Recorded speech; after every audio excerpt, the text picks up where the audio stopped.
So, hi. Good afternoon, Shakira. Good afternoon. מה נשמע? ¿Cómo estás? Very good, thank you. Very happy to be in Israel. Thank you for being here with us. Oops. Oh, sorry.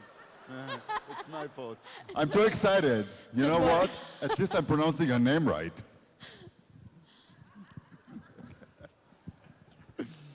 Well, thank you, Shakira, for being with us. It's your first time here? First time, yes. In Israel? First time in Israel, yeah. And you're living tonight? Living tonight, So unfortunately. you're not going to see Tel Aviv? No, Just next time. Just Jerusalem? Just Jerusalem for now, Yeah. yeah. So, you know, you have like many, many, many fans here in Israel. I know. But to be perfectly honest with you, there are also many, many, many fans of Barca in Israel. I agree. With your permission, let me say, buenos dias, Gerard Piqué.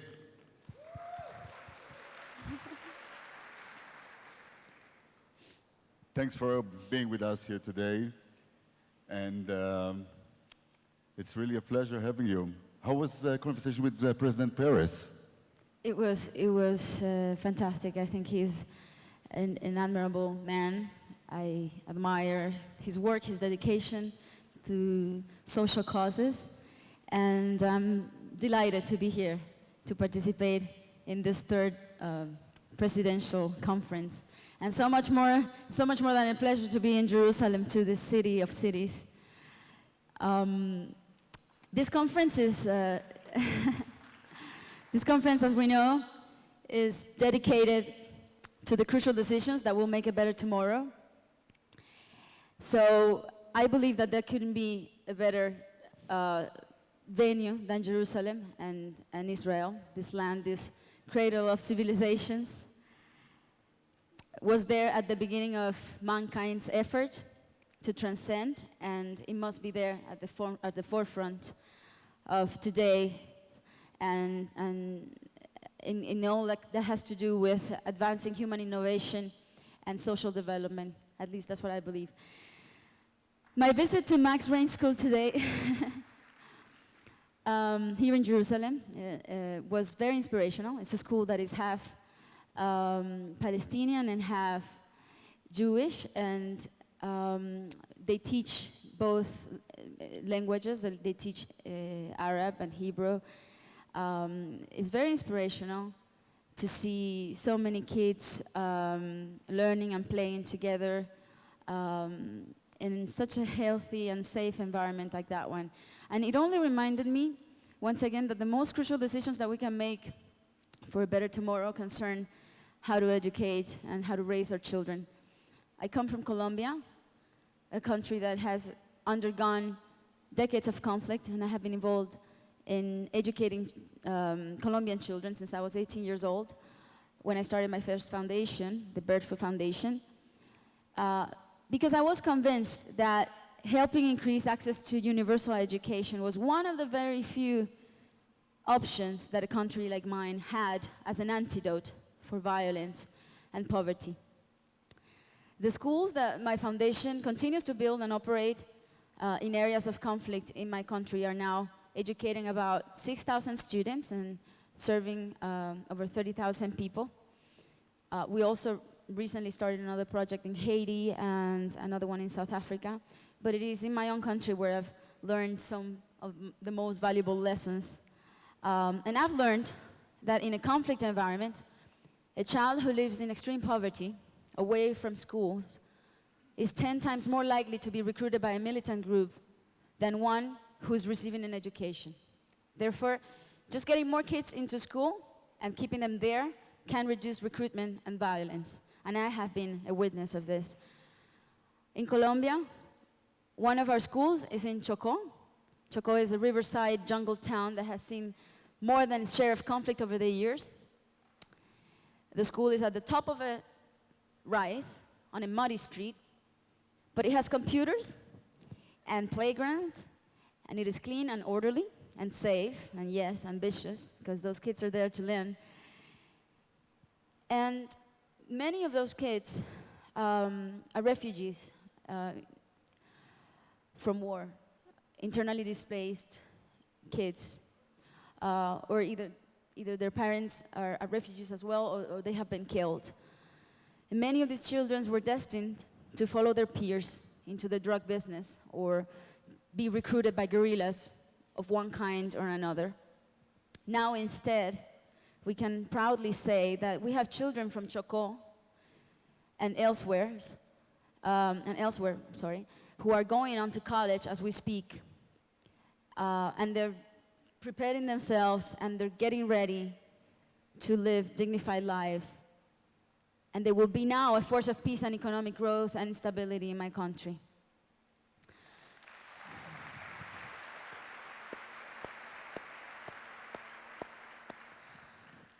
The kids that we've had the fortune to accompany from primary school to secondary school to college are the success stories that make me fall in love again and again with education advocacy. I'm fascinated by the transformational power and speed that education has. You don't have to wait 100 years or 50 years or 30 or 20 years to see real and tangible results. You know, I'm a very impatient person. I can't wait around. And I don't like to waste my time or my money or my efforts. I guess nobody does, right? And believe me, there is no waste when it comes to investing on education. It is the kind of social investment that proves itself quickly and brings fast results to the state and great satisfactions to those involved.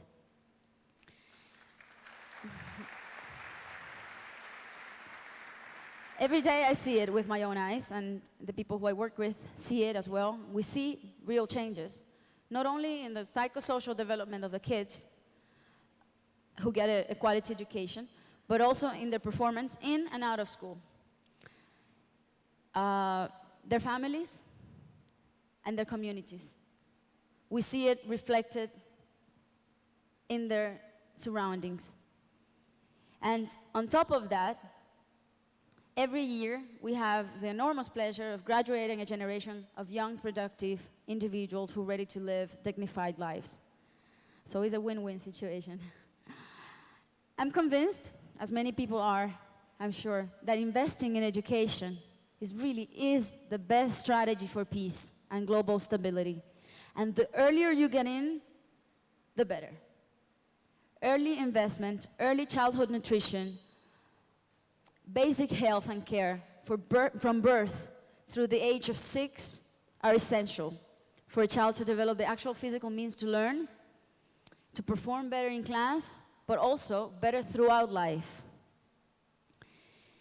As the child grows and begins to learn, the family's investment, a psychic and a social investment as well, deepens and becomes more profound. The child's value rises even more.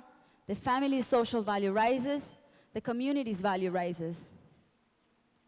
There is no other investment that has this kind of social multiplier effect. There is nothing else like it, I'm convinced. It is an incredible thing to nurture and to watch grow and spread.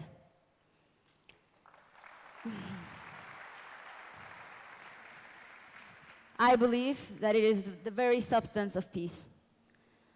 I'm very happy to be in Israel, like I said before, because I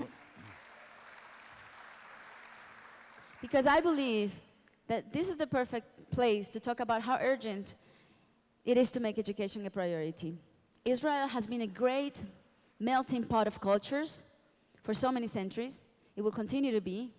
In my song Waka Waka, I sang how we are all Africa, right? Yeah. Today I want to say that as a part of Western civilization, we are all inheritors of an Abrahamic culture and a soul that has been forged here. Therefore, we're all Israel too. Amazing.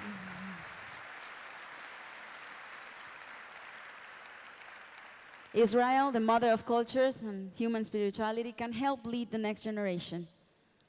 As humanity, we have so many shared problems to solve.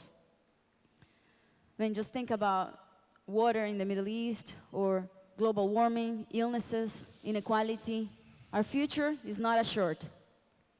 We need, now more than ever, to educate minds, without distinguishing where they're from or what they might believe in. Minds that will be ready to face our shared problems and look for common solutions. We need to help prepare the scientists of tomorrow, the doctors of tomorrow, the physicists, the environmentalists, and even the artists and the football players of tomorrow. Children today have immense tasks ahead of them. Let's get this generation going, nourished in body, but also in mind. They need to be ready. Let's give them safety. Let's give them all the love and encouragement we can. And let's imagine them as a big think tank, a generation of innovators, agents of change, as President Perez would say. They need us. We need them. I think the future desperately needs them to succeed.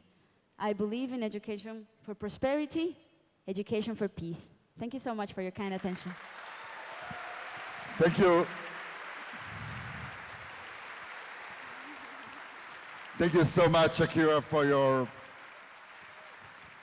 opening statement and the kind of warm words that some of which we heard earlier with during your discussion with President Perez. However, listening to you and looking at the different activities and work that you've been doing throughout the different organizations and ventures that you're involved in, you just said something earlier, we need to focus on education, and the earlier the better, the younger the better. This is why you're focusing on early childhood education. This is why you're looking at like real toddlers, like real young kids. Yes, I'm also the co-founder and an activist for another foundation, another organization called ALAS, which has as a main purpose the objective of promoting early childhood development strategies among governments and among the private sector. So I've been doing this along with a group of people who also believe in this, and I've been dedicating a great deal of my time to sit down with people in government and also business leaders and the gatekeepers. We believe that investing in programs that take care of that population between the ages of 0 to 6 is crucial. It's crucial for development, and it's crucial for a better future, to make a better future. It is proven that by every dollar that a child receives in his or her education in primary school, that kid will return to the state $17 when he becomes an adult. So that is a great investment. It's a great business for the state. So imagine the benefits of investing in early childhood development, which are those first 6 years that are the most important and the most determining ones for a person's life, for a human life. Those are the first years in which the brain develops, the cognitive skills develop, the motor skills develop, as well as social skills.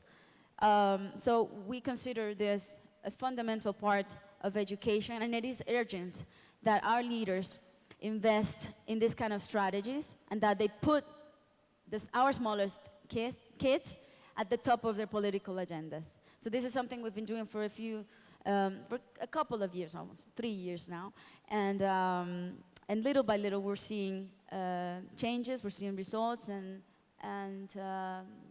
it's really something very rewarding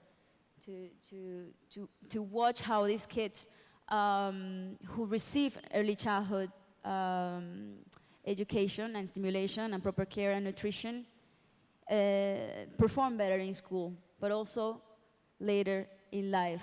They're just better individuals. Let's talk for a minute. You just said, everybody knows you come from Colombia, and this is your background. These are your roots, or partially your roots, and you just mentioned the experience from looking at Colombia. Now, talking about education and social conflicts, how can you point out, how can you look at conflicts, social conflicts, and say that education, or early education as you just mentioned, is on those conflicts or totally eliminate them?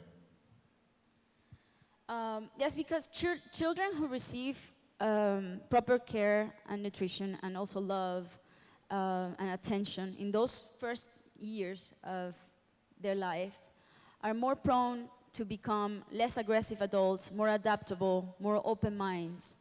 And this not only has an impact on their performance within the school they attend to, but also outside school as well. And the kind of stimulation and education they receive in those very first years of their lives will determine their behavior.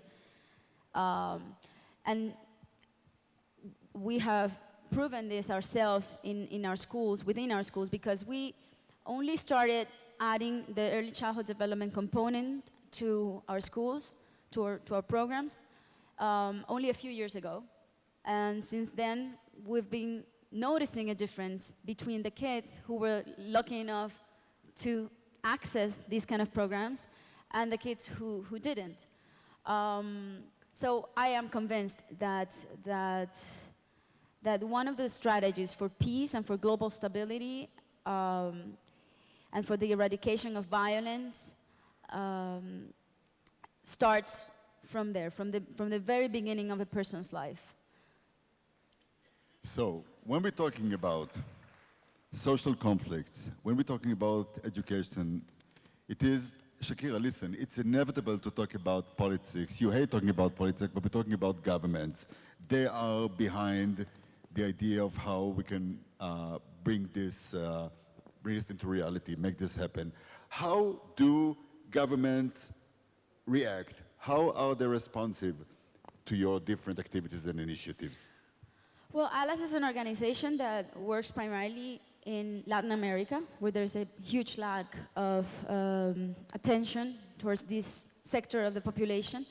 And we've attended to 2 presidential summits. I was at the first, our first presidential summit was in El Salvador, and the second one was in Portugal. During the first presidential summit, I remember vividly that some of our leaders, some of the presidents who were present at that time didn't have early childhood development strategies at the top of their political agendas. With the exception of a few countries, Chile, for example. Chile has been always at the forefront of this. President Bachelet, former President Bachelet, has been an extraordinary partner, and she has worked really hard on the issue of early childhood. She's a champion in this issue, and little by little we started to sit down and talk with people in government and explain the urgency, and I think they started seeing the passion in the people involved with this advocacy. And President Uribe, for example, former president of my country, was very enthusiastic from the beginning, and he increased the investment in early childhood development programs in my country. He increased it noticeably, and he has been very, very responsive, as well as President Santos, the current president of Colombia. At the moment, we are developing a few projects with the city of Buenos Aires, where we already inaugurated a few early childhood development centers. I recently met with President Rousseff from Brazil, and we're working hand in hand with the government of Brazil, participating in 100 centers that will be built in Brazil, especially dedicated to this sector of the population. The small kids. And we're also working with Mexican government, the governor of Quintana Roo, which is a region in Mexico, and we're opening 25 centers also. But what's interesting about the way we're working from our organization, ALAS, is that we are trying to prove that probably one of the best ways to work on social initiatives is when you configure alliances between government and private sector and NGOs. You know, that to me is the magic formula. Because sometimes NGOs can get there where governments, you know, they don't do the extra effort. When they do. If they do. And they put pressure on each other and collaborate nicely. And more than pressure, create incentives. You know, it's motivational, I think, when you, when you notice that there are other people involved. And it's contagious. Let's put it that way. So I've seen that it works really well when you create those alliances between the private sector and governments. And in this case, we've had the fortune to count on commitments and pledges from Carlos Slim and Howard Buffett and Alejandro Santo Domingo. So things seem to be moving at a better pace in Latin America now in terms of early childhood development. At least people are starting, and to answer your question, leaders are becoming more and more interested, more and more involved, and more responsive. But there's still a long road to be traveled, so a lot to do. Shakira. Thank you so much. Muchas gracias. You know Gracias what? a ti. You know what? When people heard that I'm going to be interviewing Shakira today, everybody wrote to me in my Facebook, it's nice that she's coming to Israel. It's great that she's talking to us. When is she going to sing to us? That's right. I've Is been, there- where I've been is the dying to Shakira come concert? to Israel to sing, to perform. And I'm going to do everything that's in my hands to make it happen. Sometimes logistics don't depend on me, but I really want to come to Israel and perform a concert like you deserve. So sometime soon. Everybody is waiting.